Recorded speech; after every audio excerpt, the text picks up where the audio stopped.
S, ಇನ್ನು ಇವತ್ತು ರಾಜ್ಯ ವ್ಯಾಪ್ತಿ ಎಲ್ಲ ಕಡೆ ಒಂದೇ ಸುದ್ದಿ. RCB ಫೈನಲ್ ನಲ್ಲಿದೆ, ಪಂಜಾಬ್ನ ಎದುರಿಸಲಿದೆ, ಕಪ್ ಗೆಲ್ಲಲಿದೆ, ಈ ಸಲ ಕಪ್ ನಮ್ದೆ. ಇವೇ ಸುದ್ದಿಗಳು ಇವತ್ತು ರಾರಾಜಿಸ್ತಾ ಇದೆ ಎಲ್ಲ ಕಡೆ. ಆದರೆ ಒಂದು ಇಂಟ್ರೆಸ್ಟಿಂಗ್ ಸ್ಟೋರಿಯನ್ನ ನಿಮ್ಮ ಮುಂದಿಡುವಂತಹ ಪ್ರಯತ್ನವನ್ನ ಮಾಡ್ತೇನೆ. ಇವತ್ತು ಏನದು ಇಂಟ್ರೆಸ್ಟಿಂಗ್ ಸರ್, ಏನಿದೆ ಅದರಲ್ಲಿ?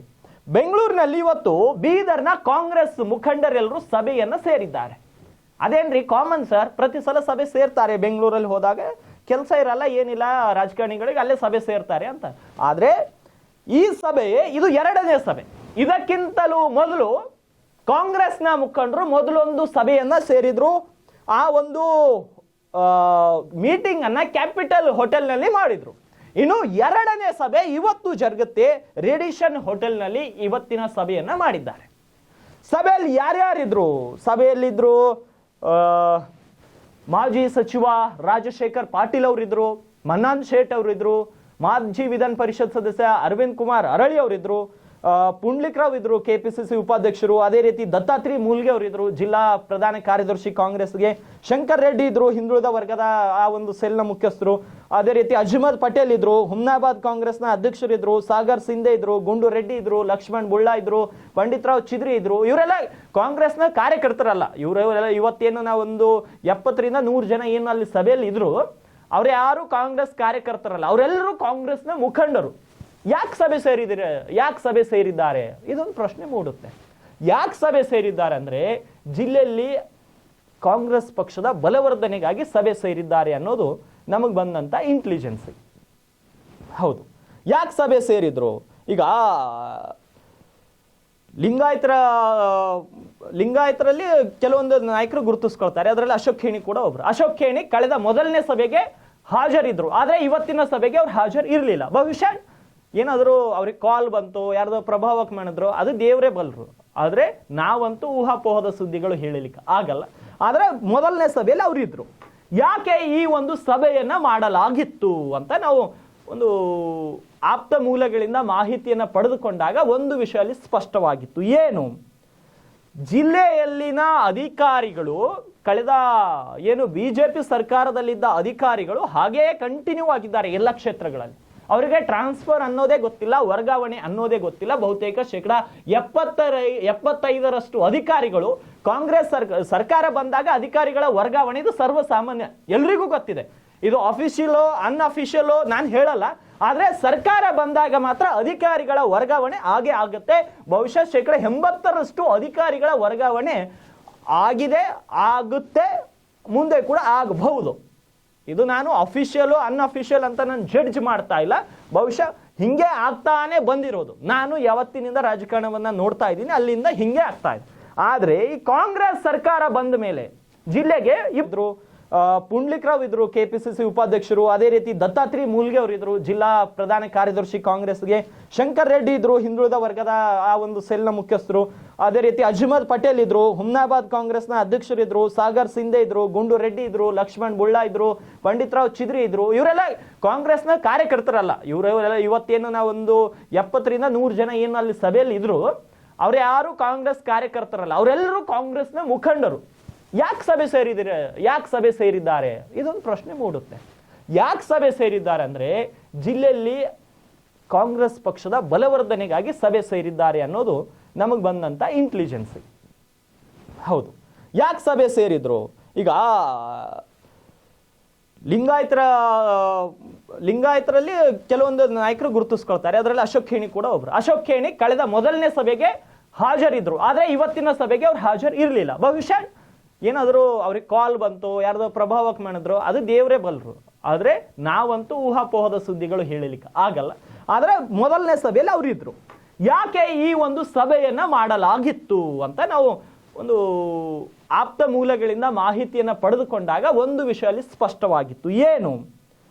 ಜಿಲ್ಲೆಯಲ್ಲಿನ ಅಧಿಕಾರಿಗಳು ಕಳೆದ ಏನು ಬಿಜೆಪಿ ಸರ್ಕಾರದಲ್ಲಿದ್ದ ಅಧಿಕಾರಿಗಳು ಹಾಗೆಯೇ ಕಂಟಿನ್ಯೂ ಆಗಿದ್ದಾರೆ ಎಲ್ಲ ಕ್ಷೇತ್ರಗಳಲ್ಲಿ.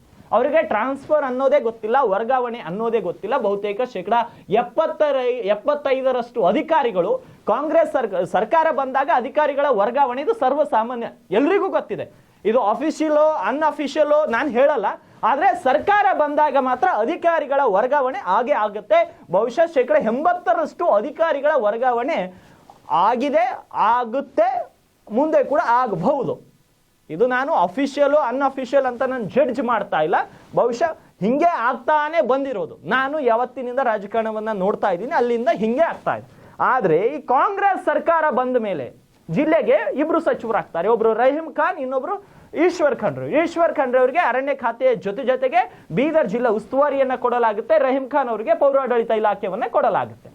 ಆದ್ರೆ ಜಿಲ್ಲಾ ಉಸ್ತುವಾರಿ ಸಚಿವರು ಕಾಂಗ್ರೆಸ್ ಪಕ್ಷಕ್ಕೆ ಸೇರಿದ್ರು ಕೂಡ ಏನು ಬಿಜೆಪಿ ಸರ್ಕಾರದ ಅವಧಿಯಲ್ಲಿ ಇದ್ದಂತಹ ಅಧಿಕಾರಿಗಳೇ ಇನ್ನೂ ಕಂಟಿನ್ಯೂ ಆಗಿದ್ದಾರೆ ಅಂತ ಈ ಸಭೆಯಲ್ಲಿ ಅವರು ಒಂದು ಟಾಕ್ ಇದೆ. ಅವರೇ ಕಂಟಿನ್ಯೂ ಆಗಿದ್ದಾರೆ. ಅದೇ ಅಧಿಕಾರಿಗಳು ಇದ್ದಾಗ ನೈಜವಾಗಿರುವಂತ ಕಾಂಗ್ರೆಸ್ ಕಾರ್ಯಕರ್ತರಿಗೆ ಅವರು ಬೆಂಬಲ ಅಂದ್ರೆ ಏನು, ಇವರಿಗೆ ಹಣ ತಂದು ಕೊಡೋದಲ್ಲ, ಆದ್ರೆ ತಮ್ಮ ಸರ್ಕಾರ ಇದ್ದಾಗ ತಮ್ಮ ಅಕ್ಕಪಕ್ಕ ಇದ್ದಂತ ಕಾರ್ಯಕರ್ತರ ಕೆಲಸ ಆಗ್ತಾ ಇಲ್ಲ, ಬೇರೆ ಬೇರೆ ಸಣ್ಣ ಪುಟ್ಟ ಇಶ್ಯೂಗಳಿಗೆಲ್ಲ ಕಾಲ್ ಮಾಡಿದ್ರು ಕೂಡ ಕಾಂಗ್ರೆಸ್ ಸರ್ಕಾರ ಇದ್ರು ಕೂಡ ಕಾಂಗ್ರೆಸ್ ನಾಯಕರಿಗೆ ಕಿಮ್ಮತ್ತಿಲ್ಲದ ಹಾಗೆ ಈ ಜಿಲ್ಲೆಯಲ್ಲಿ ಆಗಿದೆ ಅನ್ನೋದು ಇವರೆಲ್ಲರ ವಾದ.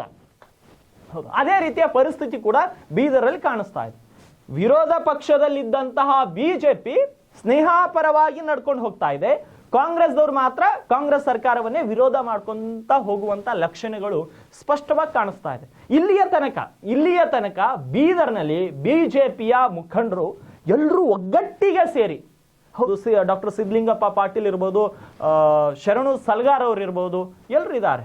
ಇಲ್ಲಿ ಬೀದರ್ ದಕ್ಷಿಣದಿಂದ ಶೈಲೇಂದ್ರ ಬೆಲ್ದಾಳೆ ಅವರು ಇದ್ದಾರೆ.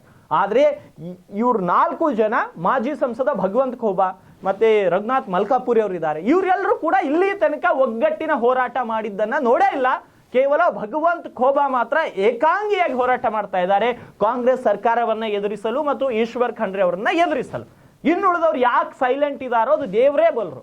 ಏನು ಅವ್ರಿಗೆಲ್ಲ ಈಗ ಅವ್ರವ್ರ ತಾಲೂಕುಗಳಲ್ಲಿ ಮೈಕ್ ಸಿಕ್ಕಾಗಿ ಹೇಳ್ತಾರೆ, ಕಾಂಗ್ರೆಸ್ ಹಂಗ್ ಮಾಡ್ತಾ ಇದೆ, ಗ್ಯಾರಂಟಿಗಳು ವರ್ಕೌಟ್ ಆಗ್ತಾ ಇಲ್ಲ, ಗ್ಯಾರಂಟಿಗಳಿಂದ ಯಾರಿಗೆ ಲಾಭ ಆಗಿದೆ, ಕಾಂಗ್ರೆಸ್ ಸರ್ಕಾರ ತಲೆಬೂಡ ಇಲ್ಲದ ನಿರ್ಧಾರಗಳನ್ನ ತೆಗೆದುಕೊಳ್ಳುತ್ತೆ, ಈ ರೀತಿ ಅಲ್ಪಸಂಖ್ಯಾತರ ತುಷ್ಟೀಕರಣ ಮಾಡುತ್ತೆ, ಈ ರೀತಿಯ ವಾಕ್ಯಗಳನ್ನ, ಈ ರೀತಿ ವೇದ ವಾಕ್ಯಗಳನ್ನ ಹೇಳ್ತಿದ್ದಾರೆ ಹೊರತು ಜಿಲ್ಲೆಯಲ್ಲಿ ನಡೀತಿರುವಂತಹ ಅವ್ಯವಸ್ಥೆಗಳು, ಜಿಲ್ಲೆಯಲ್ಲಿ ನಡೆದಂತಹ ಘಟನೆಗಳ ಕುರಿತು ಇಲ್ಲಿಯ ತನಕ ಬಿಜೆಪಿಯ ನಾಯಕರು ಧ್ವನಿ ಎತ್ತಿಲ್ಲ. ಅದರಲ್ಲಿ ಯಾರಾದ್ರೂ ಒಬ್ಬರು ಧ್ವನಿ ಎತ್ತಿದ್ದಾರೆ ಅಂದ್ರೆ ಭಗವಂತ ಖೋಬಾ ಮಾತ್ರ ಎತ್ತಿದ್ದಾರೆ. ಹಂಗಾಗಿ ಅಲ್ಲಿಯೂ ಕೂಡ ಬಿಜೆಪಿಯಲ್ಲಿಯೂ ಕೂಡ 2 ಮನೆ ಆಗೋಗಿದೆ. ಆದ್ರೆ ಸರ್ಕಾರ ಇರೋದು ಕಾಂಗ್ರೆಸ್, ರಾಜ್ಯದಲ್ಲಿ ಸರ್ಕಾರ ಇರೋದು ಕಾಂಗ್ರೆಸ್ನವ್ರದ್ದು. ಆದ್ರೆ ಮಾಜಿ ಸಚಿವ ರಾಜಶೇಖರ್ ಪಾಟೀಲ್ ಅವರು ಬೆಂಗಳೂರಿನಲ್ಲಿ ಸಭೆ ಮಾಡ್ತಾರೆ ಇವತ್ತು, 2ನೇ ಸಭೆ. ಅಂದ್ರೆ ಯಾಕೆ ಒಬ್ಬ ಪಕ್ಷಕ್ಕೆ ನಿಷ್ಠಾವಂತನಾಗಿದ್ದಂತ ರಾಜಶೇಖರ್ ಪಾಟೀಲ್ ಈ ರೀತಿಯ ಸಭೆ ಮಾಡುವಂತ ಅನಿವಾರ್ಯತೆ ಬಂತು ಅನ್ನೋದು ರಾಜ್ಯದ ನಾಯಕರು ಮತ್ತು ಹೈಕಮಾಂಡ್ ಒಂದ್ಸಲ ಅರ್ಥ ಮಾಡ್ಕೊಳ್ಬೇಕು. ಯಾಕೆ ರಾಜಶೇಖರ್ ಪಾಟೀಲ್ಗೆ ಪಕ್ಷ ಏನೂ ಕಡಿಮೆ ಮಾಡಿಲ್ಲ, ಅದರಲ್ಲಿ ಅವರು ಕೂಡ ಸಂತೋಷವಾಗಿದ್ದಾರೆ. ಆದ್ರೆ ಮಾಜಿ ಸಚಿವರಾಗಿರುವಂತಹ ರಾಜಶೇಖರ್ ಪಾಟೀಲ್ ಈ ಮಟ್ಟಿಗೆ ಒಂದು ಅವರು ಜೊತೆಗೂಡಿ ಒಂದು ಈ ರೀತಿಯ ದೊಡ್ಡ ನಿಯೋಗವನ್ನ ಅಲ್ಲಿ ಒಂದು ಸಭೆ ಮಾಡ್ತಾರೆ, ಒಂದು ಮೀಟಿಂಗ್ ಮಾಡ್ತಾರೆ ಅಂದ್ರೆ ಎಲ್ಲೋ ಪಕ್ಷದಲ್ಲಿ ಏನೋ ಸರಿ ಇಲ್ಲ ಅನ್ನೋದು ಮಾಧ್ಯಮದವರಾದ ನಮಗಂತೂ ಸ್ಪಷ್ಟವಾಗಿ ಕಾಣಿಸ್ತಾ ಇದೆ. ಪಾಪ ಕಾಂಗ್ರೆಸ್ ನಾಯಕರಿಗೆ, ರಾಜ್ಯ ಮಟ್ಟದ ನಾಯಕರಿಗೆ ಮತ್ತು ಹೈಕಮಾಂಡ್ ಮಟ್ಟದ ನಾಯಕರಿಗೂ ಕೂಡ ಈಗ ಅರ್ಥ ಮಾಡ್ಕೊಳ್ಳುವಂತ ಸಮಯ ಬಂದಿದೆ. ಯಾಕೆ ರಾಜಶೇಖರ್ ಪಾಟೀಲ್ ಬರ್ತಾರೆ, ಯಾಕೆ ಅರವಿಂದ್ ಕುಮಾರ್ ಅರಳಿ ಬರ್ತಾರೆ, ಯಾಕೆ ಕೆ ಪುಂಡ್ಲಿಕ ಅವ್ರು ಬರ್ತಾರೆ, ಯಾಕೆ ಪಂಡಿತರಾವ್ ಚಿದ್ರೆ ಬರ್ತಾರೆ, ಯಾಕೆ ಲಕ್ಷ್ಮಣ್ ಬುಳ್ಳ ಬರ್ತಾರೆ, ಯಾಕೆ ದತ್ತಾತ್ರಿ ಮೂಲಿಗೆ ಬರ್ತಾರೆ. ಇವರೆಲ್ಲ ಸಾಮಾನ್ಯವಾಗಿ ಯಾರು ಕೂಡ ಕಾರ್ಯಕರ್ತರಲ್ಲ, ಇವರೆಲ್ಲ ಮುಖಂಡರುಗಳು. ಯಾಕೆ ಇವರೆಲ್ಲ ಜಿಲ್ಲಾ ಪಂಚಾಯತ್ನ ಗುಂಡೂರಾವ್ ಅವರು ಬರ್ತಾರೆ, ಇವರೆಲ್ಲ ಏನಕ್ಕೆ ಬರ್ತಾರೆ? ಏನು ಅಂದ್ರೆ ಕಾಂಗ್ರೆಸ್ನಲ್ಲಿ ಎಲ್ಲವೂ ಸರಿ ಇಲ್ಲ, ಕಾಂಗ್ರೆಸ್ ಮುಖಂಡರಾದ ನಮಗೆ ಒಳ್ಳೆಯ ರೀತಿಯ ಬೆಂಬಲ ಮರ್ಯಾದೆ ಸಿಗ್ತಾ ಇಲ್ಲ.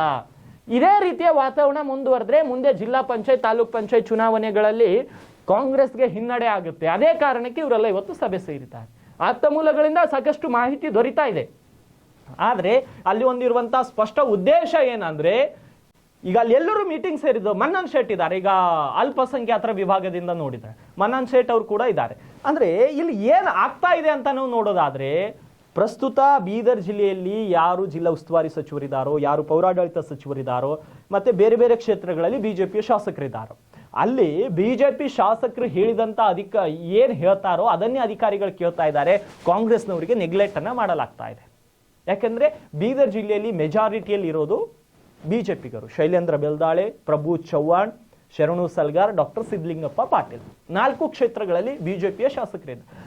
ಆ ಕ್ಷೇತ್ರಗಳಲ್ಲಿ ರಾಜ್ಯದಲ್ಲಿ ಕಾಂಗ್ರೆಸ್ ಸರ್ಕಾರ ಇದ್ರೂ ಕೂಡ ಕಾಂಗ್ರೆಸ್ ಮುಖಂಡರ ಮಾತುಗಳಿಗೆ ಕಿಮ್ಮತ್ತಿಲ್ಲ, ಕಾಂಗ್ರೆಸ್ ಮುಖಂಡರು ಹೇಳಿದ್ದಾಗ್ತಾ ಇಲ್ಲ ಅಂದ್ರೆ ಅವ್ರೇನು ಕೋಟಿ ಕೋಟಿ ಹಣ ಕೊಡಿ ಅಂತ ಇಲ್ಲ.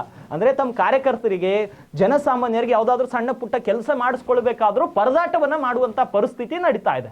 ಅದಕ್ಕಾಗಿ ಇವರೆಲ್ಲರೂ ಕೂಡ ಸಭೆಯನ್ನ ಸೇರಿ ಇವತ್ತು ಒಂದು ಡಿಸೈಡ್ ಮಾಡಿದ್ದಾರೆ. ಮುಂದಿನ ದಿನ ಪಕ್ಷವನ್ನು ನಿಯೋಗವನ್ನು ತಗೊಂಡು ಹೋಗಿ ರಾಜ್ಯ ಮಟ್ಟದ ನಾಯಕರು, AICC ಮಟ್ಟದ ನಾಯಕರಿಗೆ ನಾವು ಈ ರೀತಿ ಆಗ್ತಾ ಇದೆ ಅನ್ನೋದನ್ನ ಹೇಳ್ತೀವಿ ಅಂತ ಅವ್ರು ಹೇಳಿದ್ದಾರೆ. ಇದು ನಮ್ಗೆ ಆಪ್ತ ಮೂಲಗಳಿಂದ ಬಂದಂತ ಮಾಹಿತಿ. ಆದ್ರೆ ಮುಂದಿನ ದಿನಗಳಲ್ಲಿ ಯಾವ ರೀತಿ ಅಪ್ಡೇಟ್ ಆಗುತ್ತೆ, ರಾಜಶೇಖರ್ ಪಾಟೀಲ್ ಅವರು, ಅರವಿಂದ ಅರಳಿ, ಕೆ ಪುಂಡ್ಲಿಕ್ರಾವ್ ಅವರು ಇವರೆಲ್ಲ ಯಾವ ಮಟ್ಟದ ನಿರ್ಧಾರವನ್ನ ತೆಗೆದುಕೊಳ್ತಾರೆ ಅನ್ನೋದನ್ನ ಮುಂದಿನ ಸಂಚಿಕೆಯಲ್ಲಿ ನಿಮ್ಮ ಮುಂದಿಡುವಂತಹ ಪ್ರಯತ್ನವನ್ನ ಮಾಡ್ತೇನೆ.